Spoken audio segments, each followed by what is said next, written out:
Hello, everyone. Welcome to another Draws in Spanish Minisode. I'm your host, Fabiola Lara. I'm an illustrator and podcaster and content creator based in Philadelphia. If you're a first-time listener, these are the mini episodes I create covering a specific topic that I talked about with a guest in a previous interview episode, just to kind of expand on a topic, give my insights, and break it down a little bit further. If you're a regular listener, welcome back. Thanks for being here and listening to me yet again. Now, this episode is all about finding your niche as an artist, inspired directly by my conversation with Andrea Cáceres in episode 14. As a little refresher, Andrea is a Venezuelan illustrator who primarily works on pet illustrations, such as pet portraits, pet-related comics, and pet products. She even released a bilingual picture book in English and in Spanish titled My Dog Just Speaks Spanish, which is a pet-related children's book. So you can see that she really covers kind of the pet industry with her work. This chat with Andrea just made me think about the concept of niching down as an artist. And I did a little poll on my Instagram stories, and a lot of people hadn't heard of the concept of, quote, niching down. So I thought it was the perfect time to talk about it.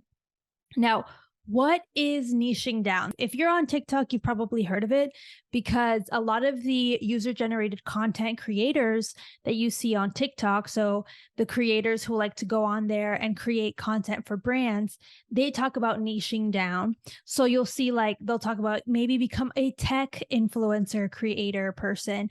Maybe your niche should be beauty.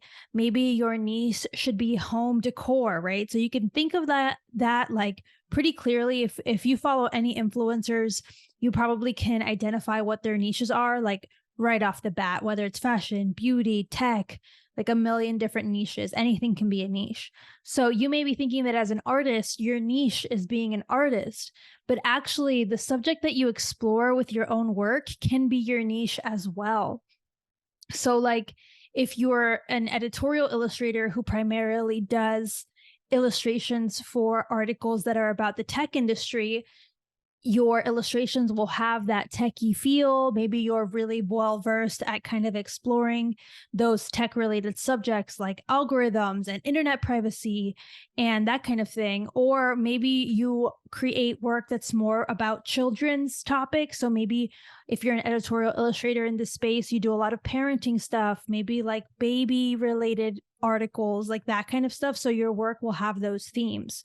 This is just to show you that illustrators can also have niches, right? So if there's an illustrator who always does illustrations for tech articles, they're probably not going to go get hired to create an editorial illustration for a parenting article. That's kind of how you can identify niches. In editorial, it's pretty clear because there are categories of articles, right? If you go to a website, it'll be news, and that'll be cultural things, or politics, right? So if you're a political illustrator, you're going to have those themes a lot in your work. If you're a tech illustrator, there's another one. If you're a TV or a movie illustrator, maybe you draw more portraits of those people. So you can see how the niches are really clear in editorial illustration. But like I said, Andrea is a pet industry illustrator. It's one topic, but it's not just editorial illustrations, right? She's doing picture books, she's doing merch, she's doing her own products, she's doing commercial campaigns. It can expand way beyond editorial. Niching down is about finding that niche for yourself, whether it's pets, whether it's tech, whether it's entertainment, whatever topics that you might want to cover. How far down you want to niche is up to you. It could be pets, or maybe it's specifically pugs, right? I think it's British cartoonist Gemma Correll who really does a ton of comics with pugs, specifically pugs. If there are other dogs, it would be kind of odd in her comics. I mean, it's not impossible, but you think of her, you think of pugs. And so that kind of thing, that's her niche is not just pets, it's pugs. So you could even get that narrowed in on your niche. So that's, what niching down means is being an artist who has a specific niche that you create artwork around. Now, should you niche down? This is really, really kind of controversial sometimes because people don't want to niche down. They want to say I can draw anything and I can do artwork about anything. And that's true. I believe you when you say that. But when people are trying to hire you, for example, an art director at an editorial publication or even an art director at an agency for a commercial campaign, they're thinking, oh, maybe I want to hire an illustrator who loves dogs because I'm about to do a campaign for dog food. Like, what's an artist we can hire? They're going to think of artists that already love dogs, who already have a ton of work revolving dogs. So that's why having a niche can be really powerful, because you kind of put yourself in this box, but then it's easier for people to find you because they know what they're looking for. So the pro of having your niche is just appealing to a specific audience. So it's easier to kind of get more work because you're appealing to a specific audience. The second benefit of niching down is that you are entering an existing community. If you listen to episode 14 with Andrea Cáceres, you'll hear her talk about how she was able to break into the pet community and they really welcomed her, and she's been able to kind of grow it ever since and create a community around her work because her work has this theme of pets. And people who love pets gravitate to her work, and she enjoys working with them as well. Now, if you find a community that you want to join because you're drawing or you're creating artwork around a certain theme, it's going to be a lot easier to find fans for your work. For example, I think a really good concept of this is the concept of fan art. So, for example, if you love Okay, here's a perfect example that I think will really resonate with a lot of artists out there. If you love Animal Crossing and you start creating illustrations and artworks about Animal Crossing or with Animal Crossing themes, whether it's just cute things, it doesn't even have to be like drawing Tom Nook, but drawing just like things from that world, even, or referencing that world in any way, is going to appeal to an existing community of Animal Crossing enthusiasts, right? So you have an instant market for your work, right? Those people love Animal Crossing and you're creating artwork around Animal Crossing. And so if they want to buy artwork, they're going to find you pretty quickly. Why? Because simply put, they'll know what to search when they're looking on Etsy or when they're looking on TikTok. They're probably getting TikTok related stuff about Animal Crossing. So they're more likely to run into your videos wherever you're putting your videos. So that kind of thing. So you're entering an existing community. That community is a community you can market to. I know people don't like the word marketing, but that's essentially what's happening, is that you have an instant appeal because you found your market, because you're a part of it. It's an authentic way to connect with a market. And, I don't want it to sound icky. This is a total pro, and people do it all the time in very not icky ways. Like, this is just a normal thing. In the same way that you make friends that like the same things as you, this is exactly what's happening. So yeah, that's the second benefit of niching down. It's easier to find your existing community and join a community.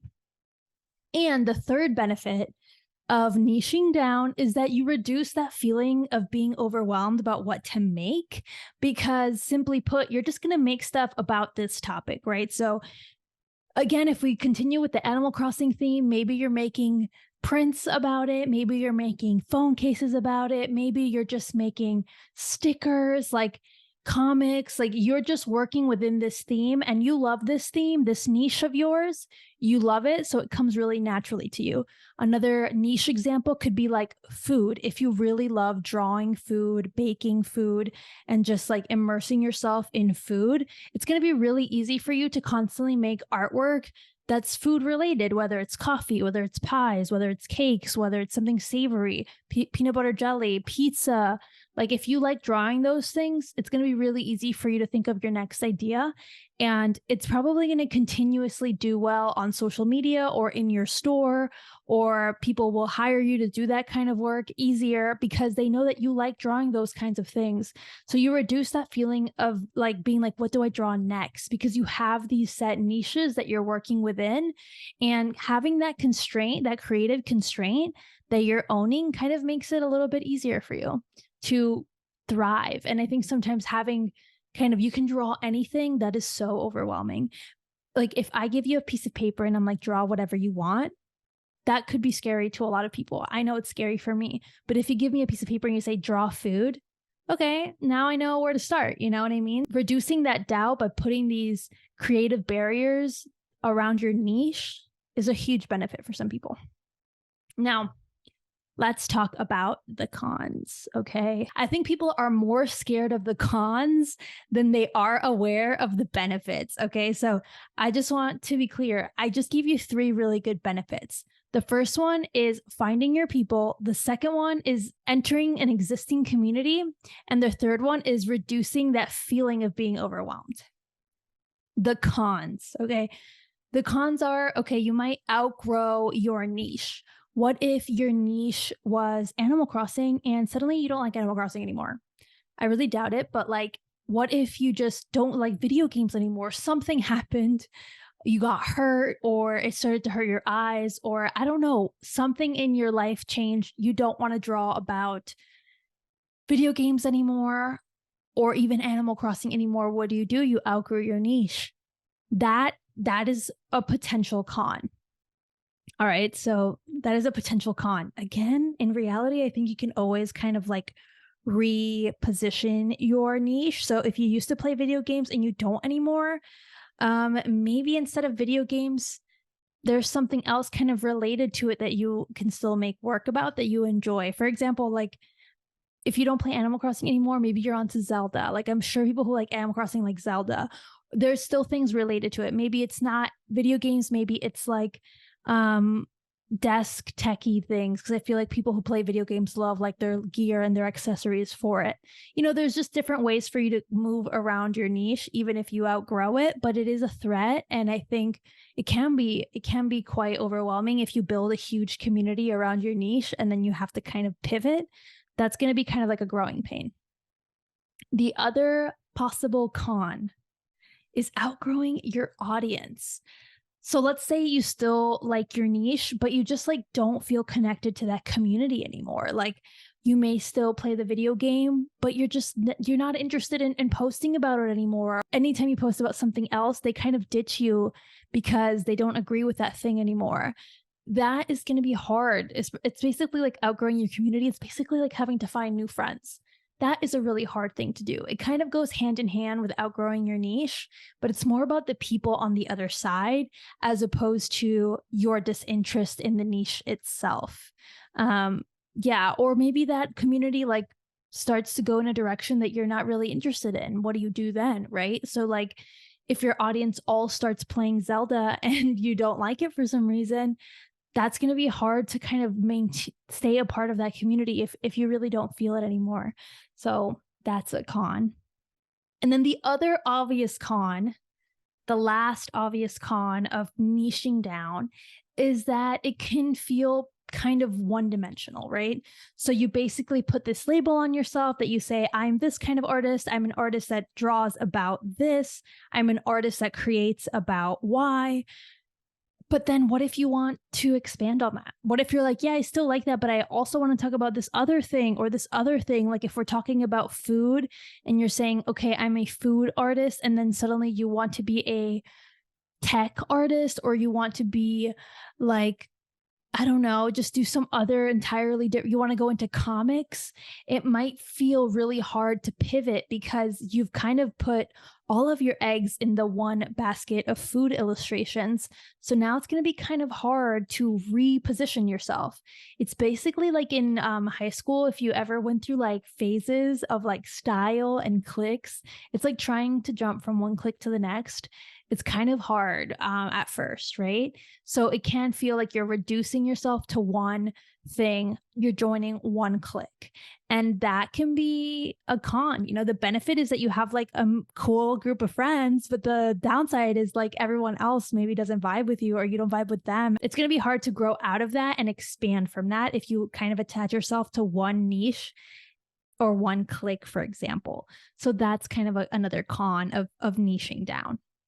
Now, I've already told you 3 benefits, 3 cons. Just to recap on the 3 cons, it's outgrowing your niche, outgrowing your audience, and feeling one-dimensional as the last one. So those are the pros and cons. I do kind of think that the pros for some could outweigh the cons. And that really comes down to your own personal decision. In this episode, I'm not really encouraging you to do one or the other because I do think it's a kind of personal decision. But I do think if you feel compelled to have a niche, try that out and then worry about switching it up later, because what's worse is not doing any work. What's worse is just kind of being in this gray area forever. So just try something and you can always like kind of figure it out. Maybe that leads you to something else. So, if you're considering it, do it. If you're really not about it, don't do it. Now, you're considering niching down. You're like, I'm kind of interested in this, Fabiola. It sounds kind of interesting. Sounds like I might benefit from it. How do you actually pick your niche and find your niche? That seems kind of hard. If you want to find your niche, it can be really overwhelming.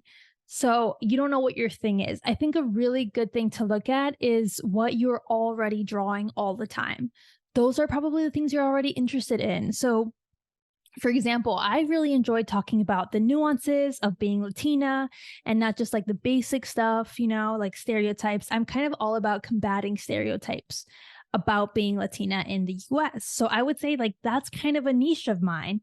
Another thing I like thinking about is like tech gadgets and tech stuff and social media. That's kind of a niche of mine that I might gravitate towards, that I can make more artwork about.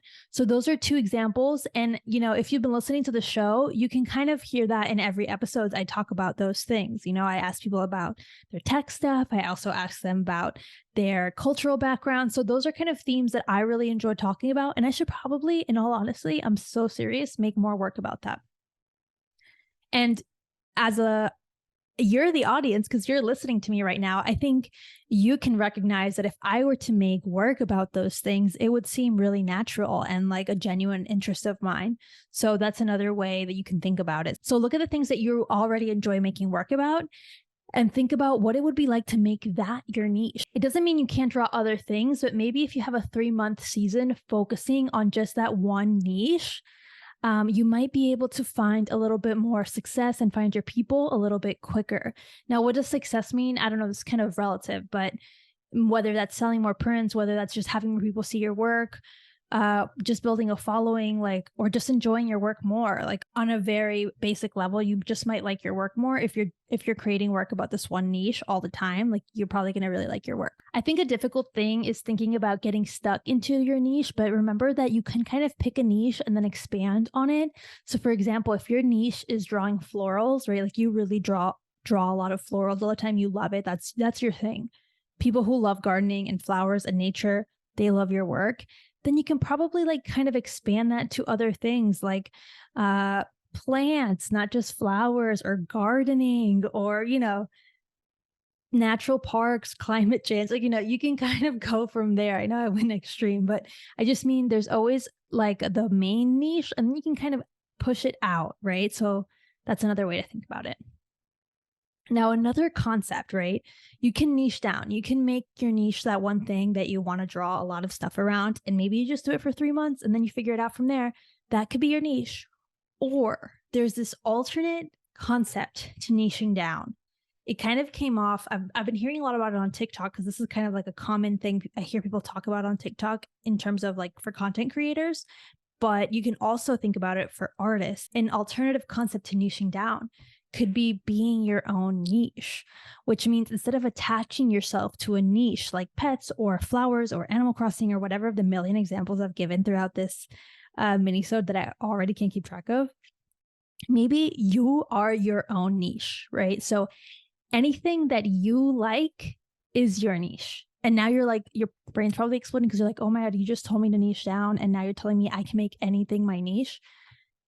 Yes, but there are limits to this, right? It's about kind of being your own niche, becoming your own niche, but having a little bit of clarity around this. So a really good way to think about this is by asking your partner or your best friend what 5 things they would say are your biggest interests. If your best friend had to say 5 things that are your biggest interests, themes, right? You love, for example, you probably love art and design, right? So 5 other things that are your main things that you talk about all the time and you bring up all the time, what would they say?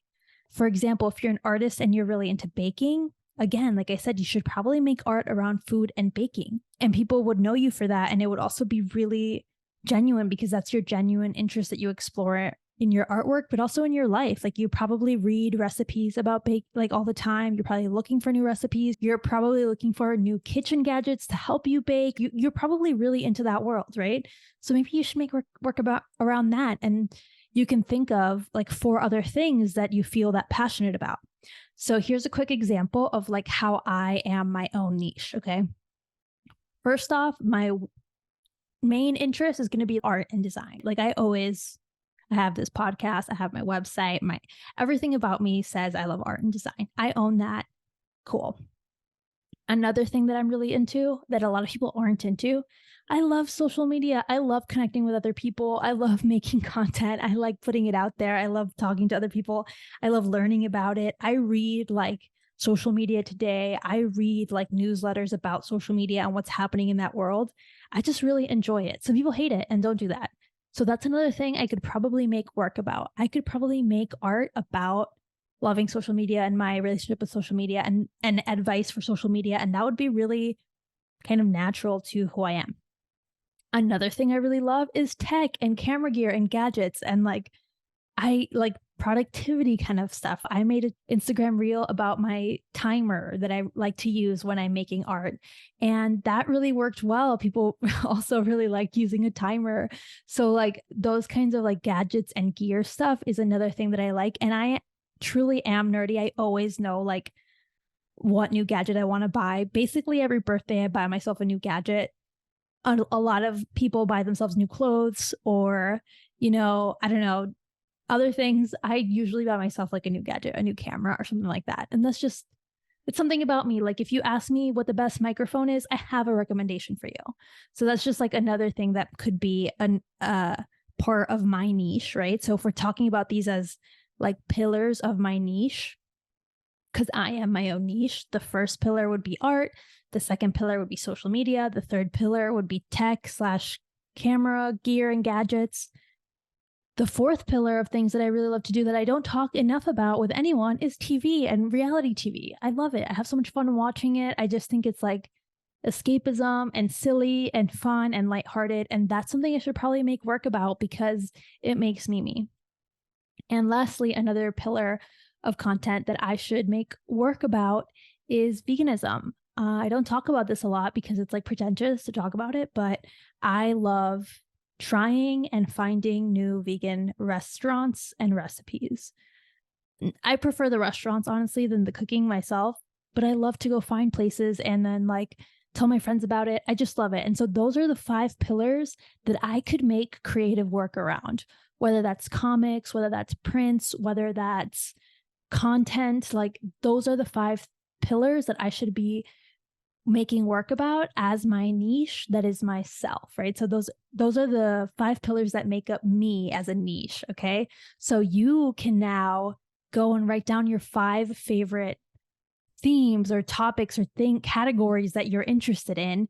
And that would be you as your niche. And those are the things that you should be making work about, whether it's illustrations or design or whatever it is that you make work about with those content pillars in mind, because that's going to be you. I know this maybe is a little bit overwhelming. So here's what you do. Make a list of what you would define as your top 5 areas of interest in your life, right? And those are the things you need to be making artwork about. And that's you as your niche. Alternatively, like I said, we've been talking about this whole episode, you could just pick one and that's your niche. Okay, that's up to you.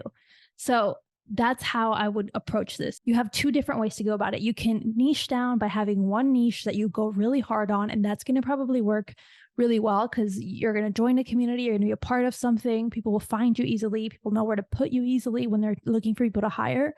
Or you can become your own niche if you want and have these 5 areas of interest that you kind of create as your niche around yourself. I know I just gave you a lot of information here, but I really do think that these are like kind of 2 schools of thought on the concept of niching down and how you can either niche down to one thing or niche down to yourself and kind of own what you like even more in kind of like a slightly more strategic or serious way. Instead of every once in a while you talk about one thing or once in a while you talk about this other thing, these are the things that I tend to talk about the most. And whenever I make work about this, people kind of expect me to make this kind of work. That's going to kind of work for you too. All right, friends, that's all I got about finding your niche as an artist. I would love to know what you think about this. You can let me know in the Spotify poll if you're listening on Spotify, or just join the Draws in Spanish free Discord and let me know your thoughts in the Discord. I'd love to bounce ideas around with y'all. Let me know what you're thinking of doing now that I've given you kind of two routes that you can take for niching down. Another quick little personal update. This minisode marks the end of season 2 of Draws in Spanish. I'm working on some special episodes for the summer and taking a break before working on season 3 of the show. I just need a little downtime. I want to rethink kind of the show, just revamp it a little bit for season 3. If you want to catch up with me in the off season, come on over to YouTube because I'm going to be ramping up with YouTube over the summer. So go to youtube.com/Fabiolita Draws, the same as my Instagram and my TikTok and my everything else. Plus, here's another reason to join the Discord. You can connect with the Draws in Spanish community during the off season. We're going to be doing Thursday co-working sessions every Thursday at 2:30 p.m. ET. So come on over. Basically, we just do a Pomodoro timer and we hang out and we get work done, but we're all together and then we chat a little bit. So come join that. All you have to do is go to drawsinspanish.com/chat. The link is also in the description to join the Discord. I really hope to see you over on the Discord and on YouTube. Thanks so much for your support on season 2. You guys are the best. Thank you for showing up on Discord. Thank you for watching on YouTube. Just thank you for rating and reviewing on Spotify, on Apple, and all of that. I really, really appreciate you guys. I can't wait to kind of like bring you a new and improved season 3, get back on the grind, and bring you some amazing interviews.